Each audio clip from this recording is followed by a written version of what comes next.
Assalamualaikum warahmatullahi wabarakatuh.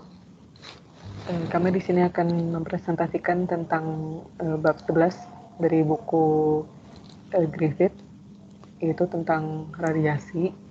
Sebelumnya perkenalkan, berikut kelompok kami terdiri dari Ingrid Benaria dari kelas Pak Aziz, lalu ada Tiara Amelia Valensi dari kelas Pak Aziz, lalu saya sendiri Agnes Diza Fahira dari kelas Pak Agus. Selanjutnya ada Ninda Herwina dari kelas Pak Aziz, Yolandita Ayu Lestari dari kelas Pak Aziz, Muhammad Raditya Widiharto dari kelas Pak Aziz. Berikut outline yang akan kita sampaikan kali ini, yaitu terdiri dari dua bagian, yaitu bagian radiasi dipol dan muatan titik.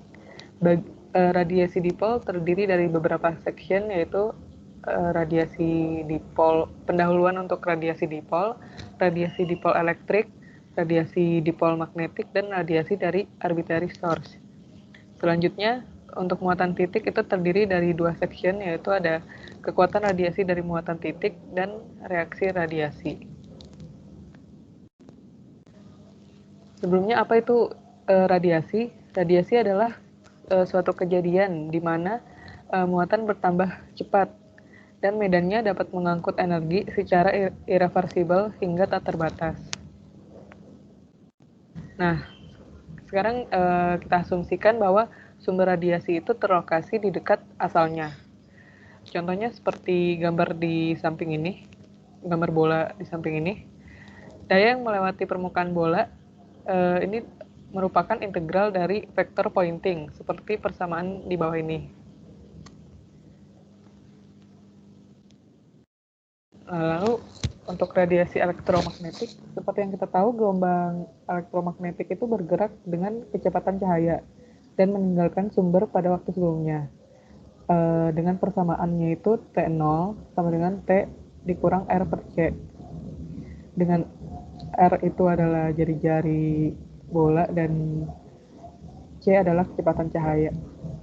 Sehingga daya yang dipancarkan adalah P radian terhadap T0 itu sama dengan limit R hingga tak R mendekati tak hingga P dalam kurung R, T0 ditambah R per C. Dengan waktu awal atau T0 itu dipertahankan konstan. Nah, dalam hal ini, daya yang dipancarkan tersebut merupakan energi yang terbawa dan tidak pernah kembali. Nah, lalu supaya radiasi terjadi di dalam bola, di mana bola yang kita ketahui memiliki luas 4πr kuadrat, vektor pointingnya itu harus berkurang, tidak lebih cepat dari 1/r kuadrat, supaya P radian tidak sama dengan 0. Nah, istilah yang terkait dengan radiasi elektromagnetik itu adalah sebagai berikut, yaitu pertama itu ada hukum Coulomb yang mengatakan bahwa medan elektrostatis itu jatuh seperti 1/r2 atau lebih cepat jika muatan totalnya sama dengan 0. Lalu selanjutnya ada hukum Biot-Savart yang mengatakan medan magnetostatis bergerak seperti 1/r kuadrat atau bahkan lebih cepat, yang berarti S mendekati 1/r pangkat 4 untuk konfigurasi statis, sehingga sumber statis tidak terpancar. Studi radiasi ini melibatkan pemilihan bagian-bagian dari elektrik dan medan magnet yang pergi seperti 1/r pada jarak yang jauh dari sumber, mengkonstruksi dari term 1/r kuadrat, mengintegrasikan di atas permukaan sferikal yang besar, dan mengambil batasnya sebagai R mendekati tak hingga. Lalu selanjutnya akan dilanjutkan oleh Raditya Widiharto dari kelas Pak Aziz. Saat ini saya akan menjelaskan materi 11.1.2, yaitu radiasi dipol listrik. Dengan saya Muhammad Raditya Widiharto. Next. Radiasi dapat dihasilkan melalui dipol elektrik, yaitu dengan dua bola logam kecil dipisahkan oleh jarak D dan dihubungkan dengan sebuah kabel pada saat T muatan pada bola atas adalah QT dan muatan bola di bawah adalah min QT. Misalkan kita menggerakkan muatan bolak-balik melalui kawat dari satu ujung ke ujung lainnya pada frekuensi sudut omega. Ini bentuk gambarnya, di mana yang atas adalah plus Q dan bawah min Q. Oke, next. Muatan yang mengalir QT, yaitu Q0 cos omega T. Lalu hasil momen dipol elektriknya adalah P terhadap T berarti ya. P0 cos omega T dengan momen dipol maksimumnya P0 adalah Q0D. Lalu ada perlambatan potensial, di mana V pada R dan T, yaitu 1/4 epsilon 0 dikali Q0 cos omega T dikurang CV positif dibagi C per CV positif dikurang Q0 cos omega T dikurang CV negatif per C dibagi CV negatif. Dengan CV plus minus sama dengan akar dari R kuadrat negatif positif RD cos theta ditambah D per 2 kuadrat. Untuk approximation yang pertama, di mana D kurang dari R, dalam hal ini berlaku CV plus minus sama dengan R dikali 1 minus plus D per 2 R cos theta. 1 dibagi CV plus minus sama dengan 1/R dikali 1 plus minus D per 2R cos theta. Sehingga cos omega T min CV plus minus per C sama dengan cos omega T min R per C plus minus omega D per 2C cos theta. Next. Untuk approximation yang kedua, D kurang dari C per omega. Dalam hal ini berlaku cos omega T min CV sin CV plus minus per C sama dengan cos omega T min R per C minus plus omega D per 2C cos theta sin omega T min R per C. Dengan demikian V terhadap R theta dan T, maksud saya V pada R theta dan T menghasilkan P0 cos theta per 4 pi epsilon 0 R dikali min omega per C sin omega T min R per C ditambah 1 per R cos omega T min R per C. Lalu yang terakhir approximation ketiga, di mana R lebih besar daripada C per omega, sehingga vektor potensialnya V pada R theta dan T min P0 omega per 4 pi epsilon 0 dikali C dikali cos theta per R dikali sin omega T min R per C. Dan untuk A pada R theta dan T min mu 0 P0 omega per 4 pi R dikali sin omega T min R per C. Lalu medan listrik E, berarti E sama dengan min delta V dikurang 2A per 2T sama dengan min P0 omega kuadrat per 4 pi dikali sin theta per R dikali cos omega T min R per C. Lalu untuk medan magnetik yaitu B sama dengan V dikali A min mu 0 P0 omega kuadrat per 4 pi C dikali sin theta per R dikali omega T min R per C. Lalu vektor intensitasnya S pada R dan T sama dengan 1 mu 0 dikali E dikali B menghasilkan mu 0 per C dikali P0 omega kuadrat per 4 pi dikali sin theta per R dikali cos omega T min R per C yang dikuadratkan. Lalu intensitas rata-ratanya menghasilkan mu 0 P0 kuadrat omega pangkat 4 per 32 pi kuadrat C dikali sin kuadrat theta per R kuadrat. Lalu yang terakhir ada rumus daya rata-rata yaitu P sama dengan integral dari S, berarti intensitas ya, dikali dA, lalu ada daya rata-rata total, di mana mu 0 P0 kuadrat omega pangkat 4 dibagi 32 pi kuadrat C Lalu integral dari sin kuadrat theta dikali integral dari sin kuadrat theta per r kuadrat dikali r kuadrat sin theta d theta d flux. Lalu menghasilkan min 0 P0 kuadrat omega pangkat 4 per 12 pi C. Saya akan melanjutkan presentasi pada bab 11 ini mengenai radiasi. Pada pembahasan kali ini saya akan membahas mengenai radiasi dipol magnetik, di mana yang pertama yaitu radiasi dapat dihasilkan melalui dipol magnet dengan cara mengalirkan arus yang dapat berubah-ubah terhadap waktu pada loop tertentu. Loop yang digunakan yaitu loop yang berbentuk lingkaran, di mana B ini sebagai jari-jari dari loop tersebut. Untuk mendapatkan besar arus yang dialirkan, di mana I terhadap waktu sama dengan arus awal dikali cos omega T.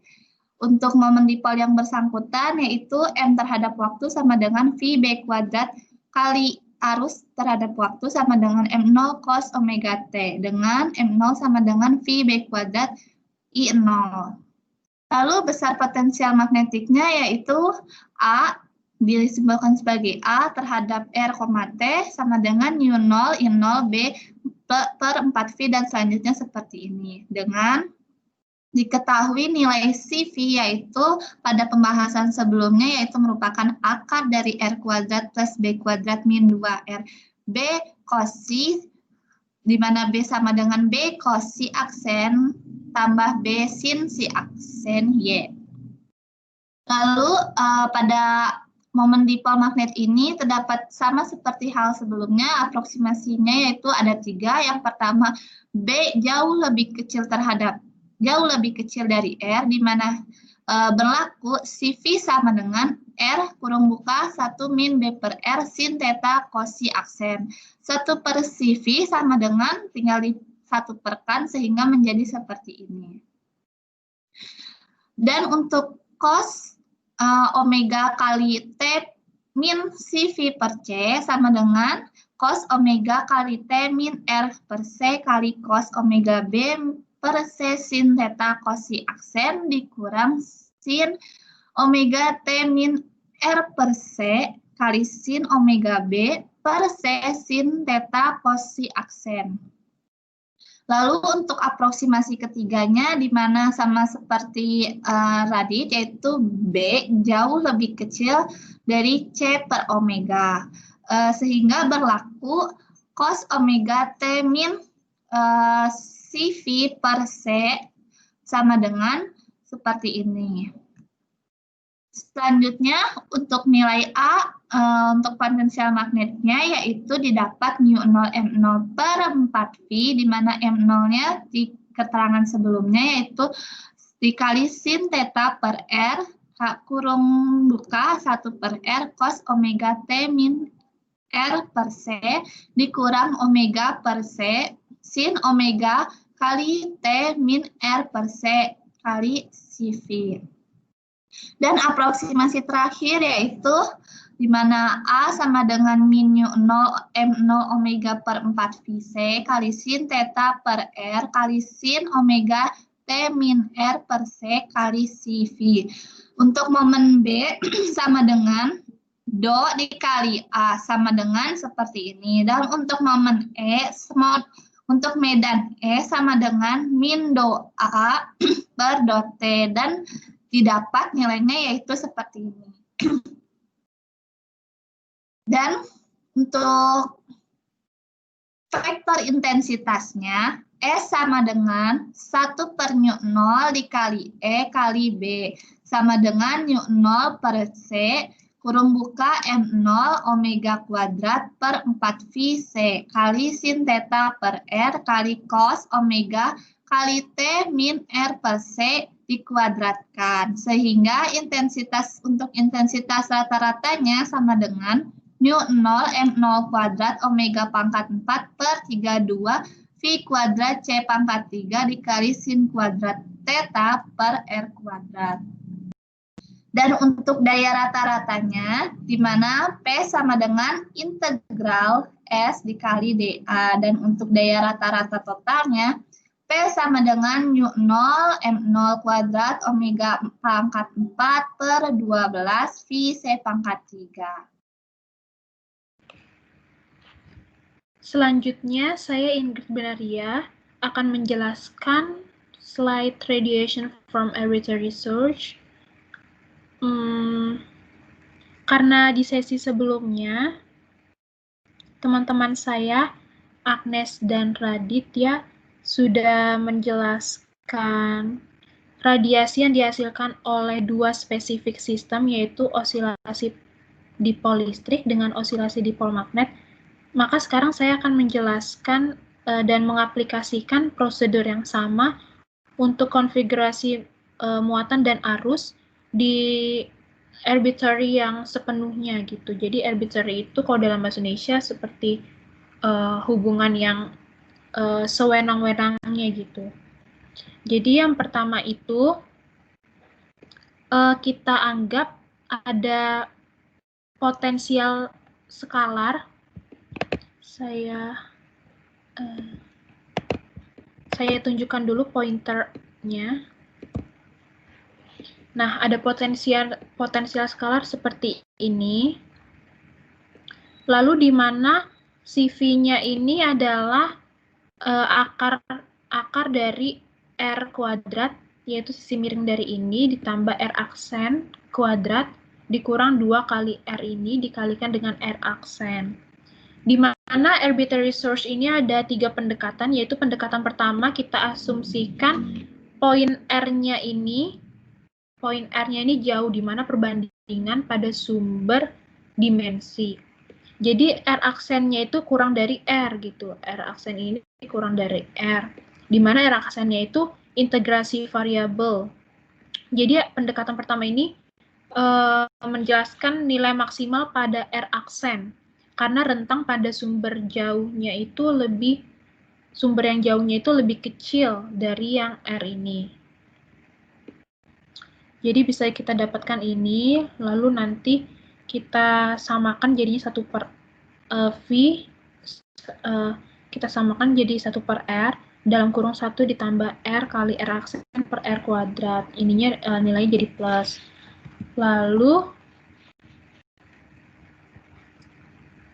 Lalu nanti kita ekspansikan rho ini ke Taylor series, di mana T-nya sama dengan T0 atau T awal.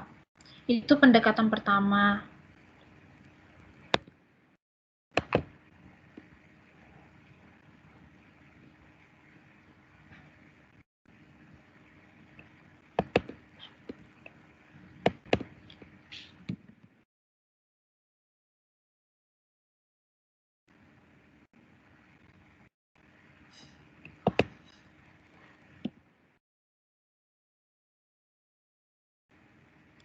Lalu kita masuk ke pendekatan kedua, di mana R aksen itu kurang dari lambda. Lambdanya itu 2pi C per W gitu. Jadi pada pendekatan kedua itu adalah untuk sistem osilasi, di mana setiap rasionya itu bernilai C per W. Jadi kita masukkan persamaan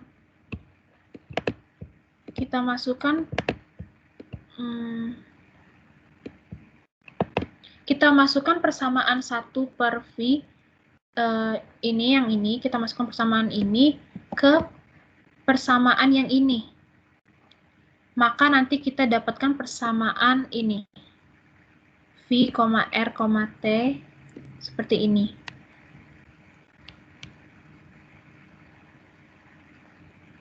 Nah, di mana integral pertama dari ini adalah muatan total Q pada waktu T0.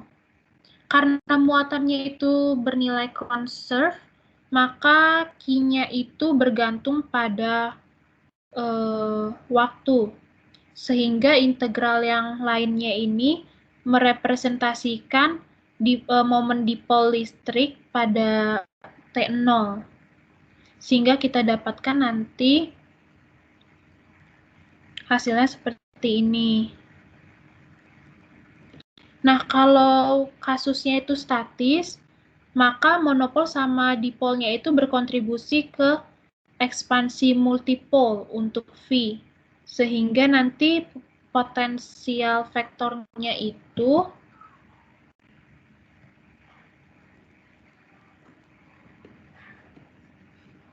potensial vektornya itu seperti ini.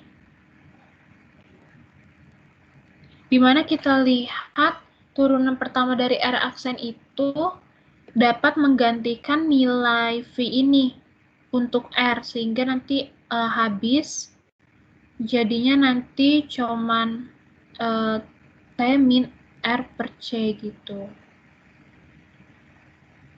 Sehingga kita dapatkan persamaan kedua seperti ini. Lalu untuk persamaan ketiga, itu di mana R-nya itu lebih besar dari nilai lambda. Jadi kebalikan dari persamaan kedua gitu.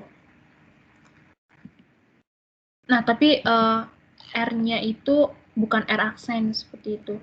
Jadi kita bisa buang 1 per R kuadratnya itu untuk E dan B. Sehingga didapatkan hasilnya seperti ini.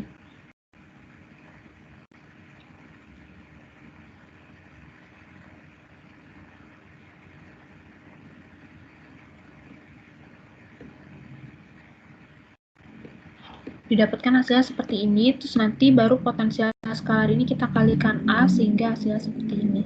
Nah, ini adalah pendekatan ketiga.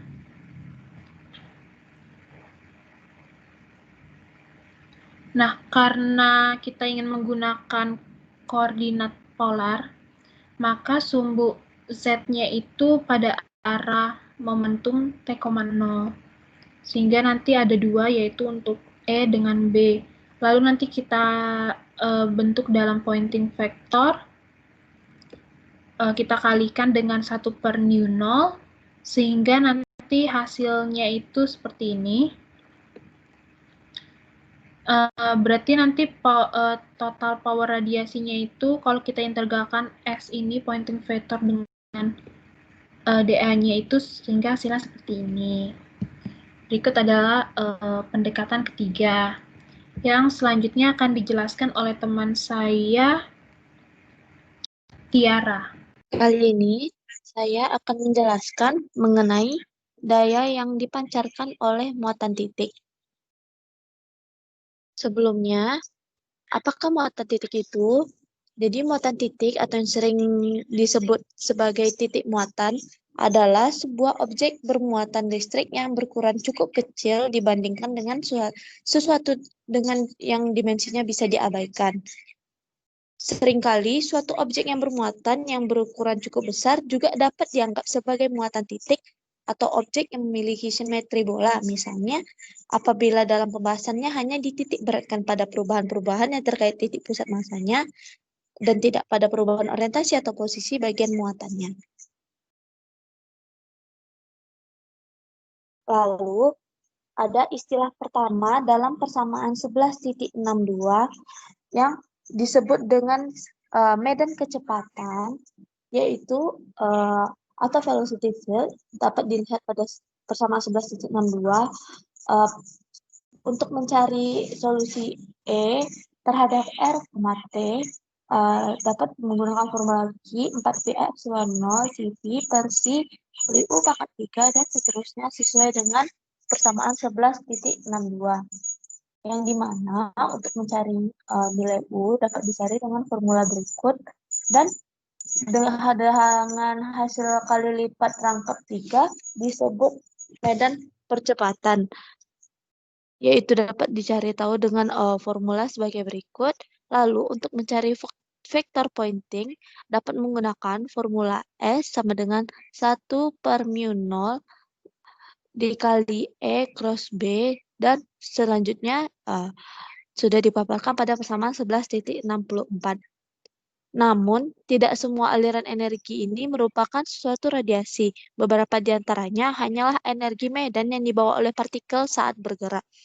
Energi yang dipancarkan adalah benda yang pada dasarnya melepaskan diri dari muatan dan menyebar hingga tak terbatas. Contohnya saja, pada suatu kasus yang saya ambil dari buku Griffiths, yaitu seperti lalat yang berkembang biak di truk sampah, beberapa dari mereka ada yang melayang di sekitar truk dan berputar, yang lainnya ada yang melayang dan tidak pernah kembali. Lalu, untuk menghitung daya total yang dipancarkan oleh partikel pada waktu TR, kita menggambar bola besar radius yang dapat digambarkan pada gambar 11.11 yang berpusat pada posisi partikel pada waktu TR, yang dapat dicari dengan formula yang sudah saya jabarkan pada persamaan 11.65. Jadi, untuk radiasi mencapai bola, dan pada saat itu kita mengintegrasikan vektor pointing yang sudah ada persamaannya yang saya jabarkan sebelumnya, yang jadi mengintegrasikan vektor pointing di atas permukaan. Saya telah menggunakan notasi TR karena pada kenyataannya ini adalah waktu terbelakang untuk semua titik pada bola pada waktu T. Sekarang luas bola sebanding dengan CV kuadrat, jadi suku apapun di vektor pointing atau S yang bunyinya 1/CV kuadrat akan menghasilkan jawaban yang terbatas. Tapi ada beberapa suku-suku seperti 1/CV pangkat 3, 1/CV pangkat 4 tidak akan memberikan kontribusi apapun di batas N. Untuk alasan ini, hanya bidang percepatan yang akan mewakili radiasi yang sebenarnya, atau yang biasa disebut sebagai bidang radiasi. Yang dapat kita cari tahu juga untuk mencari nilai E radiasinya, yaitu sudah saya jabarkan pada persamaan 11.66. Jadi, medan kecepatan yang membawa energi pastinya, dan saat muatan bergerak, energi ini akan ikut terseret atau terbawa, tapi ini bukan suatu radiasi. Seperti contoh yang saya sudah jelaskan, yaitu mengenai lalat yang tinggal di truk sampah. Sekarang nilai E radiasinya tegak lurus terhadap CV. Jadi suku kedua pada persamaan 1164, persamaan pointing vektor yang pertama saya jabarkan akan menghilang, yaitu akan menjadi persamaannya itu sebagai berikut, yaitu S radiation 1/mu0 C E kuadrat radiation, sesuai dengan persamaan 11.67. Dan untuk mencari persamaan hasil dari E radiation-nya dapat dilihat persamaannya pada persamaan 11.68 yang sudah saya jabarkan. Yang dimana pada gambar 11.12 tidak ada daya yang diradiasikan ke arah depan atau belakang, melainkan dipancarkan dalam bentuk seperti donat sekitar arah percepatan sesaat. Dapat dilihat theta adalah jarak antara sudut antara A dan nilai dengan CV. Lalu kekuatan total yang dipancarkan dapat dicari tahu dengan formula persamaan 11.70, yang dimana itu adalah sekali lagi adalah normal formula yang kita peroleh juga sebelumnya dengan rute lain atau cara lain pada persamaan 11.61. Selanjutnya saya akan menjelaskan tentang radiation reaction. Apa itu radiation reaction? Seperti yang telah kita ketahui bahwa sebuah muatan yang memiliki percepatan atau berakselerasi akan memancarkan radiasi. Nah, radiasi ini membawa energi yang berasal dari energi kinetik partikel. Radiasi memberikan gaya balik, F-rad pada muatan, atau bisa disebut juga dengan gaya recoil. Dengan kata lain, radiation reaction adalah gaya recoil yang diakibatkan oleh radiasi ketika muatan berakselerasi dan membawa energi.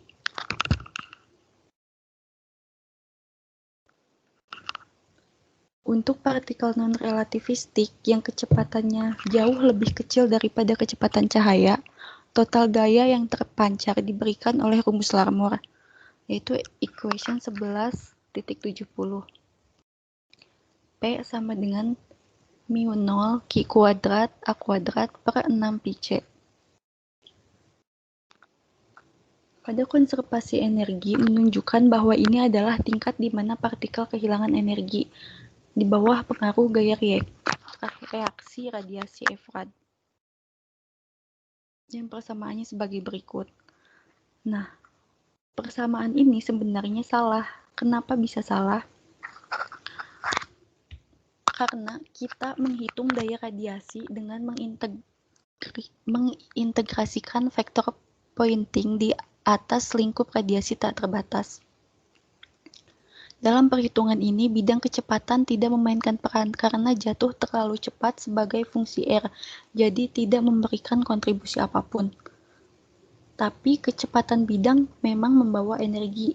Mereka hanya tidak membawanya ke radius yang tak terbatas. Ketika partikel mempercepat dan memperlambat, energi dipertukarkan antara partikel dan kecepatan bidang pada saat yang sama dengan energi terradiasi oleh akselerasi bidang. Nah, persamaan 11.77 hanya menyumbang untuk yang terakhir, tetapi jika kita ingin mengetahui gaya coil yang diberikan oleh bidang pada muatan, kita perlu mempertimbangkan daya total yang hilang dalam sekejap, bukan hanya porsi yang akhirnya lolos dan dalam bentuk radiasi.